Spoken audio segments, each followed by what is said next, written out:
কারি এখন শিল্পে পরিণত হয়েছে। রেস্টুরেন্টের সাথে শুধু খাবার নয়, হয়েছে হাজার হাজার লোকের কর্মসংস্থান। সরকার পাচ্ছেন ভ্যাট, কিন্তু আইনের পরিবর্তনের কারণে স্কিল ভিসায় অনেকেই খুব সহজে আর ব্রিটেনে আসতে পারবেন না। ফলে এই সেক্টর এখন পড়তে যাচ্ছে সংকটে।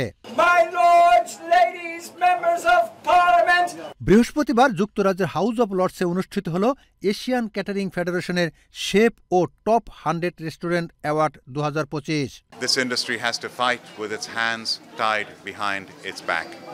We should appreciate this industry. We should help this industry for the benefit not just of the industry but the whole of the United Kingdom. এই সংগঠন কারি শিল্পের সমস্যা সমাধানের জন্য সরকারের সাথে লবিং করে যাচ্ছে। In Chinese, Malaysian, we have a small business federation. We're going to launch a petition to change the law of the thing and what benefit we are getting for last 5 years because of the chef. Now, if we just stop, it's same again, we're going to be a problem. Or most of the restaurant not going to survive. To keep this thing going on, and we're going to the campaign to make sure we can get the chef from the abroad and other catering staff. BBC presenter Samantha সিমন্সের উপস্থাপনায় অনুষ্ঠানে শীর্ষ restaurant মালিক ও শেফদের হাতে certificate তুলে দেন আমন্ত্রিত অতিথিরা। উপস্থিত ছিলেন হাইকমিশনার আবিদা ইসলাম, লর্ড কামাল, লর্ড কারান বেলেমরিয়া, সাগির বক্ত ফারুক সহ অন্যান্য নেতৃবৃন্দ। এশিয়ান কারি অ্যাওয়ার্ডে বাংলাদেশি মালিকানাধীন রেস্টুরেন্টগুলো এবারও মনোনয়নের ক্ষেত্রে এগিয়ে রয়েছে। I think that the new government law is going to make it harder for small businesses especially with having such a high income requirement for the staff. It's very difficult for new businesses and also to hire new staff and train them up.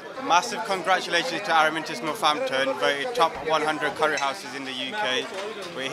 We're at House of Lords today, presented by the Asian Curry. Asian ও oriental chef প্রতিযোগিতায় এবার নারী শেফও রয়েছেন। তিনি বললেন, এই ক্ষেত্রে আরও অনেক নারীকে এগিয়ে আসতে হবে। আমাদের অনেকেরই আরও শেফ প্রফেশনে আসা উচিত, কারণ আমাদের মধ্যে যে ট্যালেন্ট আছে, রান্নাবান্নার যে ট্যালেন্ট, এটা আস্তে আস্তে হয়তো বিলুপ্ত হয়ে যাবে। অ্যান্ড বর্তমানে বাংলাদেশ থেকে শেফ আনা অনেক টাফ হয়ে যাচ্ছে। তা আমার মনে হয় এটাকে আমাদের আরও হাইলাইট করতে হবে, ইন্ট্রোডিউস করতে হবে, ইন্টারন্যাশনাল লেভেলে নিতে হবে।